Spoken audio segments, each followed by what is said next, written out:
Brittney Griner detailed her time in a Russian prison and her life since being released in a 2020 interview with Robin Roberts during the Wednesday, May 1 episode of the ABC News program. Griner, 33, opened up about being detained after THC was found in her luggage at a Russian airport.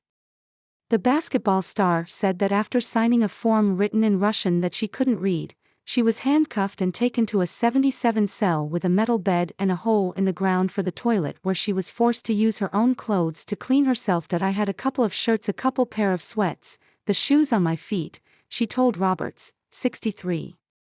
One of my shirts, I ripped it up and used one to clean myself and one as my toilet paper with my dirty hole in the ground with feces all over it.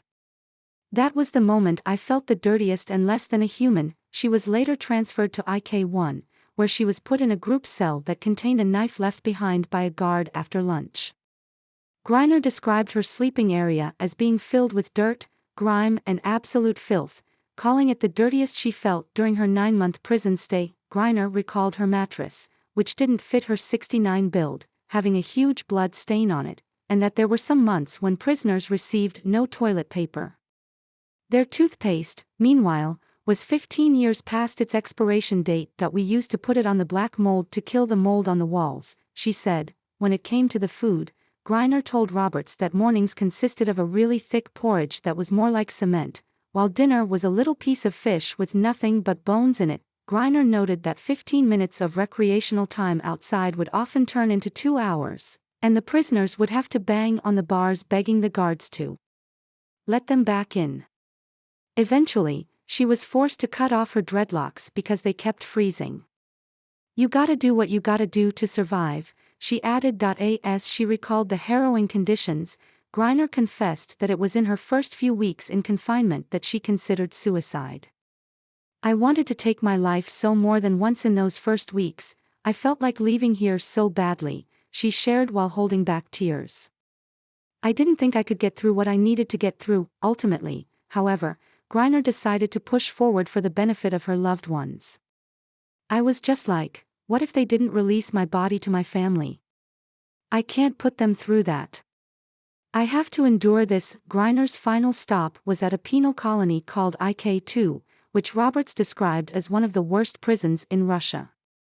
Griner, for her part, called it a work camp where there was no rest. Conditions were rough in the buildings. There were about 5,060 women in my room, 1 bathroom, 3 toilets, no hot water and a long farm-style sink where everybody is washing all types of body parts, Griner recalled, noting that spiders would make nests above her bed. Another reason for cutting her hair before she was released. Griner revealed that she had to write a letter to the President of Russia, Vladimir Putin, to ask for forgiveness. That I didn't want to do it, she said, but I wanted to come home. Griner also broke down the day she was detained. How was I this absent-minded?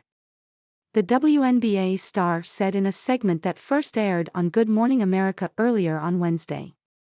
I could just visualize everything I worked so hard for just crumbling and going away.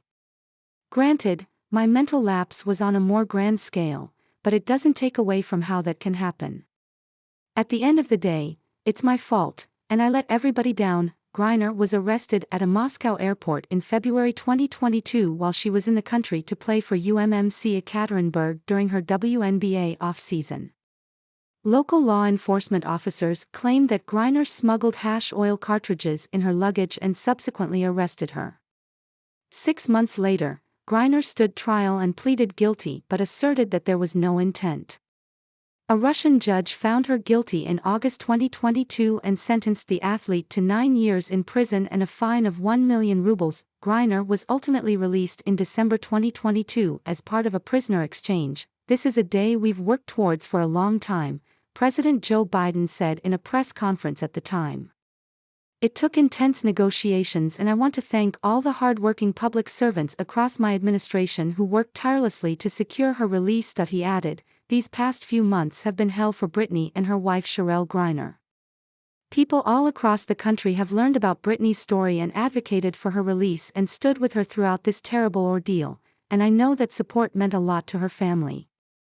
I'm glad to be able to say that Brittney is in good spirits and relieved to finally be heading home. Thank you, You have successfully subscribed. Subscribe to newsletter. Subscribe by signing up. I agree to the terms and privacy policy and to receive emails from What's the Gossip Deal of the Day. Act fast. This Stanley Ice Flow tumbler is on sale. View deal. Check our latest news in Google News. Follow us. Check our latest news in Apple News. Follow us. You have successfully subscribed. By signing up, I agree to the terms and privacy policy and to receive emails from What's the Gossip. Check our latest news in Google News. Check our latest news in Apple News. Sherelle, 31, fervently advocated for Brittney's release following the arrest. The couple met in college before getting engaged in August 2018. Brittney and Sherelle wed 1 year later in June 2019. They are currently expecting their first baby together. Can't believe we're less than 3 months away from meeting our favorite human being, the spouses captioned a joint Instagram post last month, sharing ultrasound photos. Brittney and Sherelle added hashtags for baby Griner coming soon and July 2024 to indicate their due date.